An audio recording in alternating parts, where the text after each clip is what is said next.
تمام تعریف اللہ کے لیے ہے۔ ہم اس کی حمد بیان کرتے ہیں، اس سے مدد مانگتے ہیں اور اس سے مغفرت طلب کرتے ہیں، اور اپنے نفسوں کی برائیوں اور اپنے برے اعمال سے اللہ کی پناہ چاہتے ہیں۔ جسے اللہ ہدایت دے اسے کوئی گمراہ کرنے والا نہیں، اور جسے وہ گمراہ کر دے اسے کوئی ہدایت دینے والا نہیں۔ میں گواہی دیتا ہوں کہ اللہ کے سوا کوئی معبود برحق نہیں، وہ یکتا ہے، اس کا کوئی شریک نہیں، اور میں گواہی دیتا ہوں کہ محمد اس کے بندے اور رسول ہیں۔ اللہ آپ پر اور آپ کے آل و اصحاب پر رحمتیں اور بہت زیادہ سلامتی نازل فرمائے۔ اما بعد، اللہ کے بندو، اللہ کا کما حق ہو تقوی اختیار کرو اور خلوت و جلوت میں اس کا خوف رکھو۔ مسلمانوں، اللہ نے مخلوق کو صرف اپنی ہی عبادت کے لیے پیدا کیا اور دنیا کو آخرت کی کھیتی اور اپنی طاعت میں سبقت لے جانے کا میدان بنایا ہے، اور نیکی میں جلدی اور قربات میں سبقت کرنے کی دعوت دی۔ نیکیوں میں جلدی کرنا صرف نیکی کرنے سے بڑھ کر ہے، کیونکہ اس میں نیکی کرنا، اسے مکمل کرنا اور اسے بہترین طریقے سے انجام دینا شامل ہے، اور یہ عبودیت میں زیادہ معنی خیز ہے، اور اہل کمال سابقین سے جا ملنے اور آگے بڑھنے کے لیے مقابلے سے فائدہ اٹھاتے ہیں، اور یہ ہمت کی بلندی، نفس کی رفعت اور اہل کمال سے مشابہت اختیار کرنے کی علامت ہے۔ نیکیوں میں سبقت کرنا ان عظیم ترین چیزوں میں سے ہے جن پر انسان کی تعریف کی جاتی ہے، کیونکہ یہ اللہ سے محبت اور اس کی اطاعت کی دلیل ہے۔ انبیاء علیہ السلام نے بھی اللہ کی رضا کے حصول کے لیے سبقت کی، جیسا کہ قرآن میں موسیٰ علیہ السلام کا یہ قول منقول ہے: اے میرے رب، میں تیری طرف تیزی سے آیا تھا کہ تو راضی ہو جائے۔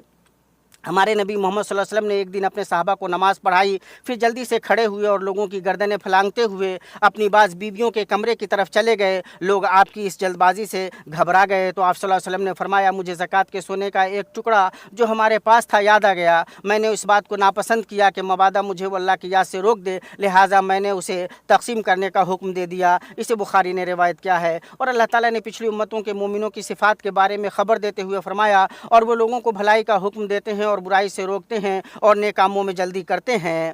اور اللہ نے اس امت کو بھی اپنی مغفرت اور جنت کی طرف جلدی کرنے کا حکم دیا ہے۔ فرمایا: اپنے رب کی مغفرت اور اس جنت کی طرف جلدی کرو جس کی چوڑائی آسمان و زمین ہے۔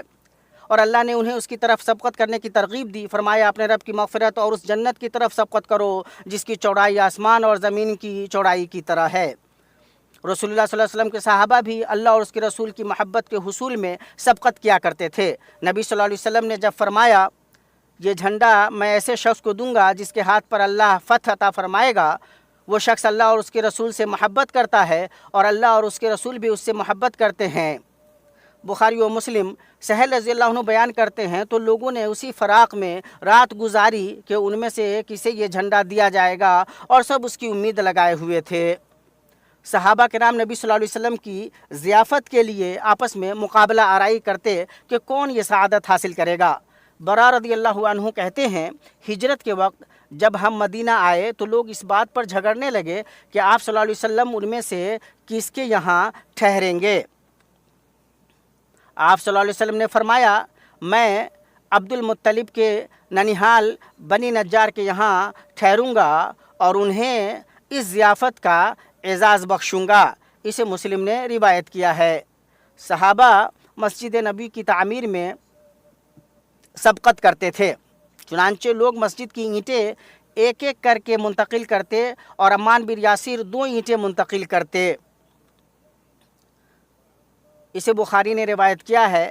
امام احمد کی روایت میں ہے، امام احمد کی روایت میں اضافہ ہے کہ آپ صلی اللہ علیہ وسلم نے عمار سے پوچھا: اے عمار، تم ایک ایک کر کے اینٹ کیوں نہیں اٹھاتے جیسا کہ تمہارے ساتھی کر رہے ہیں؟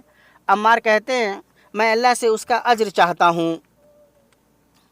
صحابہ اس بات کے کوشاں رہتے کہ عبادت میں کوئی ان پر فوقیت نہ لے جا سکے۔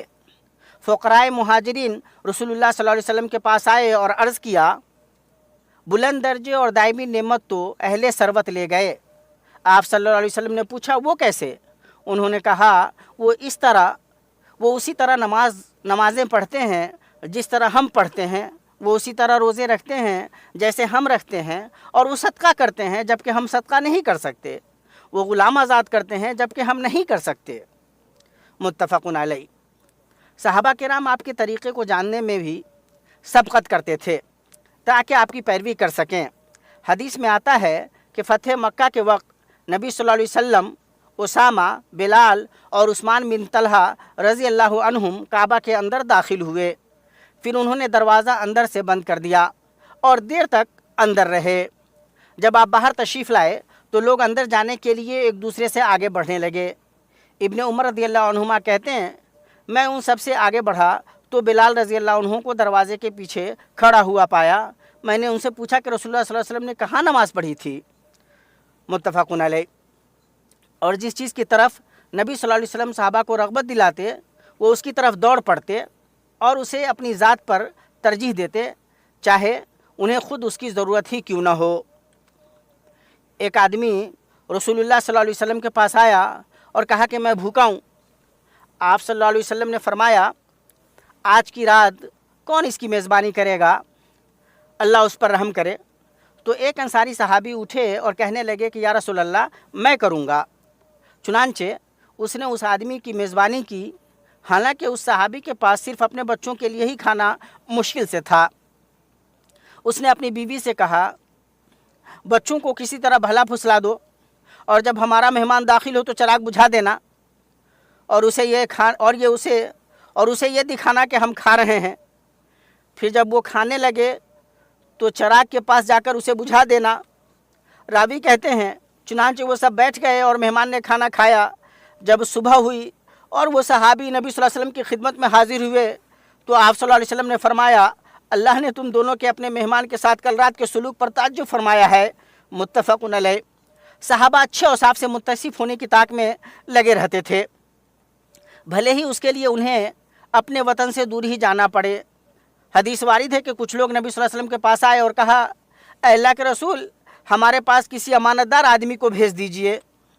آپ صلی اللہ علیہ وسلم نے فرمایا، میں تمہارے پاس ایک انتہائی امانت دار آدمی بھیجوں گا۔ پھر رسول اللہ صلی اللہ علیہ وسلم کہ صحابہ کرام گردنیں اٹھا کر دیکھنے لگے کہ وہ کون خوش قسمت ہے، تو آپ نے فرمایا، ابو عبیدہ بن جراح کھڑے ہو جاؤ۔ متفق علیہ۔ اور جب نبی صلی اللہ علیہ وسلم نے یہ خبر دی کہ اس امت میں ایسے لوگ ہوں گے جو بغیر حساب کے جنت میں جائیں گے، تو عکاشہ رضی اللہ عنہ کھڑے ہو گئے اور عرض کیا، اللہ سے دعا کیجئے کہ مجھے ان میں سے بنا دے۔ آپ صلی اللہ علیہ وسلم نے فرمایا، تم ان میں سے ہو۔ پھر ایک اور شخص کھڑا ہوا اور عرض کیا، اے اللہ کے نبی اللہ سے دعا کیجئے کہ مجھے بھی ان میں سے بنا دے۔ تو آپ صلی اللہ علیہ وسلم نے فرمایا، او کاشا تم پر سبقت لے گئے۔ متفق علیہ۔ اور جس طرح صحابہ کرام عبادات میں سبقت لے جاتے تھے، اسی طرح مخلوق کو خوشی پہنچانے میں بھی جلدی کرتے تھے۔ کعب بن مالک رضی اللہ عنہ بیان کرتے ہیں، جب میری توبہ قبول ہونے کی آیت نازل ہوئی تو میں نے ایک پکارنے والے کی آواز سنی جو صلا پہاڑ کی چوٹی سے اپنی آواز بلند کر رہا تھا، اے کعب بن مالک خوش ہو جاؤ۔ اور رسول اللہ صلی اللہ علیہ وسلم نے اللہ کی جانب سے ہماری توبہ کے قبول ہونے کا اعلان کر دیا تو لوگ ہمیں خوشخبری دینے لگے۔ میرے دونوں ساتھیوں کی طرف بھی خوشخبری دینے والے چل پڑے۔ ایک شخص گھوڑے پر تیزی سے میری طرف آیا اور ایک اسلمی صحابی پیدل دوڑتا ہوا پہاڑ کی چوٹی پر پہنچ گیا اور آواز گھوڑے سے بھی تیز تھی۔ میں رسول اللہ صلی اللہ علیہ وسلم کی طرف چل پڑا تو لوگ مجھے جماعت در جماعت ملتے اور توبہ قبول ہونے پر مبارکباد دیتے، یہاں تک کہ میں مسجد میں داخل ہوا تو رسول اللہ صلی اللہ علیہ وسلم بیٹھے ہوئے تھے اور آپ کے ارد گرد لوگ تھے۔ طلحہ بن عبید اللہ رضی اللہ عنہ دوڑتے ہوئے میری طرف آئے، انہوں نے مجھ سے مصافحہ کیا اور مجھے مبارکباد دی۔ میں طلحہ کا یہ سلوک کبھی نہیں بھولوں گا۔ متفق علیہ۔ اور ابو بکر رضی اللہ عنہ بالاتفاق سبقت کرنے میں صحابہ میں سب سے کامل ہے۔ انہوں نے اپنا سارا مال اللہ اور اس کے رسول کے لیے وقف کر دیا۔ عمر رضی اللہ عنہ بیان کرتے ہیں، ایک دن رسول اللہ صلی اللہ علیہ وسلم نے ہمیں صدقہ کرنے کا حکم دیا۔ اس وقت میرے پاس کچھ مال تھا۔ میں نے دل میں کہا، اگر کبھی میں ابو بکر سے سبقت لے جا سکا تو آج میں ان سے سبقت لے جاؤں گا۔ چنانچہ میں اپنا آدھا مال لے کر آیا تو رسول اللہ صلی اللہ علیہ وسلم نے پوچھا، تم نے اپنے گھر والوں کے لیے کیا چھوڑا؟ میں نے کہا، اسی کے مثل آدھا چھوڑ رکھا ہے۔ پھر ابو بکر رضی اللہ عنہ اپنا سارا مال لے کر آئے۔ رسول اللہ صلی اللہ علیہ وسلم نے ان سے پوچھا، تم نے اپنے گھر والوں کے لیے کیا چھوڑا؟ انہوں نے کہا، میں نے ان کے لیے اللہ اور اس کے رسول کو چھوڑا ہے۔ عمر رضی اللہ عنہ کہتے ہیں، میں نے کہا، میں کبھی کسی چیز میں تم سے سبقت نہیں لے جا سکوں گا۔ ترمذی۔ اور ایک ہی دن میں ابو بکر رضی اللہ عنہ نے روزہ رکھا، جنازے میں شرکت کی، مسکین کو کھانا کھلایا اور ایک بیمار کی عیادت کی تو رسول اللہ صلی اللہ علیہ وسلم نے فرمایا، یہ سب خوبیاں جس میں جمع ہو جائیں وہ جنت میں داخل ہوگا۔ اسے مسلم نے روایت کیا ہے۔ عمر رضی اللہ تعالیٰ عنہ کہتے ہیں وہ نوکیوں میں بہت زیادہ سبقت کرنے والے تھے. ہم کسی بھی نیکی کی طرف سبقت کرنے جاتے تو دیکھتے تھے ابو بکر ہم سے پہلے وہاں پہنچ چکے ہوتے تھے. اسے احمد نے روایت کیا ہے. اور سبقت کرنے والے اولین مہاجرین اور انصار جنہوں نے فتح مکہ سے پہلے اللہ کی راہ میں خرچ کیا اور جہاد کیا، وہ درجات میں باقی تمام صحابہ سے عظیم ہیں. اور سابقین اولین میں سب سے افضل چاروں خلفاء ہیں، اور ان میں سب سے افضل ابو بکر پھر عمر رضی اللہ عنہما ہیں. اور اس امت میں ایسے لوگ ہیں جنہوں نے محنت کی اور نیکیوں میں جلدی کی تو وہ دوسروں پر سبقت لے گئے. اللہ تعالیٰ کا فرمان ہے اور ان میں سے کچھ اللہ کے حکم سے نیکیوں میں سبقت لے جانے والے ہیں. اور مومن لوگوں کا مقام بلند کرنے والی نیکیوں میں جلدی کرنے کی صورتوں میں سے یہ ہے کہ وہ اللہ کے عذاب سے ڈرتے ہیں، اپنے رب کی آیات پر ایمان لاتے ہیں، اس کے ساتھ کسی کو شریک نہیں ٹھہراتے، جو کچھ بھی دیتے ہیں اس حال میں دیتے ہیں کہ ان کے دل کانپ رہے ہوتے ہیں. جو کچھ بھی دیتے ہیں اس حال میں دیتے ہیں کہ ان کے دل کانپ رہے ہوتے ہیں کہ وہ اپنے رب کی طرف لوٹنے والے ہیں. اور جس کسی کے لیے قربت اور طاعت کا جو عمل میسر ہو اسے چاہیے کہ اس میں جلدی کرے اور اس میں سبقت کرے، کیونکہ عزم اور ہمتیں جلد ٹوٹ جاتی ہیں اور بہت کم ہی قائم رہتی ہیں. امام ابن القیم رحمہ اللہ فرماتے ہیں اللہ سبحانہ و تعالیٰ اس شخص کو سزا دیتا ہے جس کے لیے وہ نیکی کا کوئی دروازہ کھولے پھر وہ اس میں داخل نہ ہو، اور وہ سزا یہ ہوتی ہے کہ وہ اس کے دل اور اس کے ارادے کے درمیان حائل ہو جاتا ہے، پھر اس کے بعد وہ نیکی کا ارادہ نہیں کر سکتا. یہی اس کی سزا ہے. لہذا جو شخص اللہ اور اس کے رسول کی دعوت پر لبیک نہ کہے جب وہ اسے بلائیں تو اللہ اس کے اور اس کے دل اور اس کی خواہش کے درمیان حائل ہو جاتا ہے، پھر اس کے بعد وہ اس دعوت کو قبول نہیں کر سکتا. اللہ تعالیٰ کا فرمان ہے ایمان والو اللہ اور رسول کی اطاعت قبول کرو جب وہ تمہیں اس چیز کی طرف بلائیں جو تمہیں زندگی بخشتی ہے، اور جان لو اللہ آدمی اور اس کے دل کے درمیان حائل ہو جاتا ہے. اور نبی صلی اللہ علیہ وسلم نے نیک اعمال کی طرف پہل کرنے پر ابھارا ہے قبل اس کے کہ وہ ناممکن ہو جائیں، اور کثرت سے ہونے والے نت نئے فتنوں میں پڑھ کر لوگ ان سے دور ہو جائیں. آپ صلی اللہ علیہ وسلم نے فرمایا تم لوگ نیک اعمال کی طرف جلدی کرو ان فتنوں سے پہلے جو سخت تاریک رات کی طرح ہوں گی، جس میں آدمی صبح مومن اور شام کو کافر، یا شام کو مومن ہوگا اور صبح وقت کافر. دنیاوی ساز و سامان کے بدلے وہ اپنا ایمان بیچ دے گا. اسے مسلم نے روایت کیا ہے. اور نبی صلی اللہ علیہ وسلم نے ایسے اعمال کے بارے میں خبر دی جن کے ثواب کا اگر لوگوں کو علم ہو جائے تو وہ ان کی طرف دوڑ پڑیں. آپ صلی اللہ علیہ وسلم نے فرمایا اگر لوگوں کو معلوم ہو جائے کہ اذان اور پہلی صف میں کیا ہے، پھر وہ اسے حاصل کرنے کے لیے قرآن اندازی کرنے کے سوا کوئی راستہ نہ پائیں تو ضرور قرآن اندازی کریں گے. اور اگر وہ جان لیں کہ نماز کے لیے پہلے جانے میں کیا ہے تو اس کی طرف دوڑ پڑیں، اور اگر وہ جان لیں کہ عشاء اور فجر کی نماز میں کیا ہے تو وہ ان کی طرف گھسٹتے ہوئے آئیں گے، یعنی ہاتھوں اور گھٹنوں کے بل چل کر آئیں گے. متفق علیہ. اور جو دنیا میں نیکیوں میں سبقت کرے اور آگے نکل جائے وہ آخرت میں جنتوں میں داخل ہونے میں بھی سبقت لے جانے والا ہوگا. اللہ تعالیٰ کا فرمان ہے اور سبقت لے جانے والے ہی سبقت لے جانے والے ہیں، یہی مقرب لوگ ہیں نعمت بھری جنتوں میں. مسلمانوں، عمل میں کمال کو پہنچنے کے لیے ایک دوسرے سے مقابلہ کرو، اور تم ایسا کر سکتے ہو کہ اللہ کی طرف تم پر کوئی سبقت نہ لے جائے تو کرو. نیکی اور طاعت کے اعمال بہت ہیں، تو اگر کوئی تم سے کسی ایک عمل میں سبقت لے جائے تو دوسرے عمل میں تم سے سبقت نہ لے جانے پائے. اور جسے سبقت لے جانے میں کوئی عذر درپیش ہو تو سچی نیت بھی عمل کا قائم مقام ہو جاتی ہے. اور پاک دل والا وہ ہے جو ان لوگوں کے لیے بخشش کی دعا کرے جو نیکیوں میں اس سے سبقت لے گئے. اللہ تعالیٰ کا فرمان ہے اور جو ان کے بعد آئے وہ کہتے ہیں اے ہمارے رب ہمیں بخش دے اور ہمارے ان بھائیوں کو بھی جو ہم سے پہلے ایمان لے آئے. اور جو طاعت کی طرف سبقت کرے اور آگے نکل جائے اسے چاہیے کہ اللہ کی اس توفیق اور مدد پر اس کی حمد بیان کرے اور اپنے عمل پر اترائے نہیں، ایسا نہ ہو کہ وہ ضائع ہو جائے.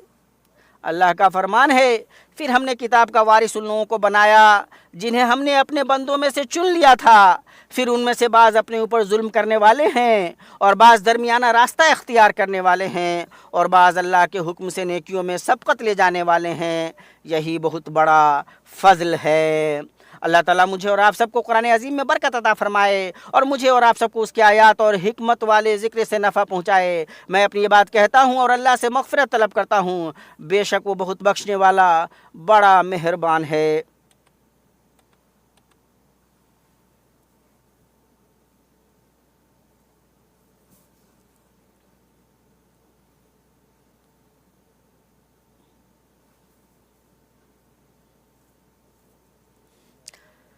تمام تعریف اللہ کے لیے، اس کے احسان پر اور اس کا شکر ہے، اس کی توفیق اور نوازش پر۔ میں اللہ کی شان کی عظمت بیان کرتے ہوئے گواہی دیتا ہوں کہ اس کے سوا کوئی معبود برحق نہیں، وہ اکیلا ہے، اس کا کوئی شریک نہیں، اور میں گواہی دیتا ہوں کہ ہمارے نبی محمد اللہ کے بندے اور اس کے رسول ہیں۔ اللہ ان پر، ان کی آل پر، ان کے صحابہ پر کثرت سے رحمتیں اور سلامتی نازل فرمائے۔